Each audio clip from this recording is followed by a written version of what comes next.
sa malawakang kampanya laban sa droga, ay patuloy pa rin isinasagawa dito sa ating bayan ang Oplan Tukhang. Ayon kay Police Chief Inspector Rizal de Merene, mayroon na tayong natukhang na 234 na yung iba doon sa yung Oplan Tukhang, yung iba, yung mga nasa watchlist, yung pinatok talaga namin yon, yung iba naman nag-volunteers na lang, voluntary surrender dito kasama ang mga barangay official nila kung saan barangay yun. Sadyang unti-unti nang nalalabanan ng ating bayan ang droga.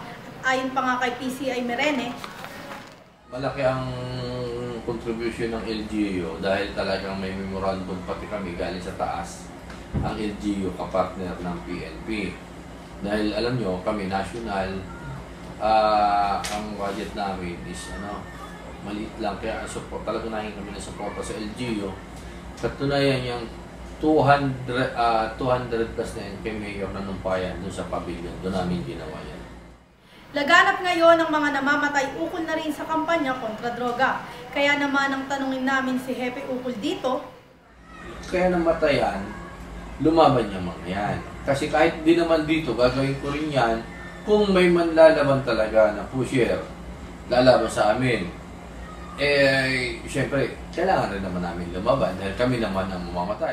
Dinah Chel Muñoz para sa Atimonan PIO.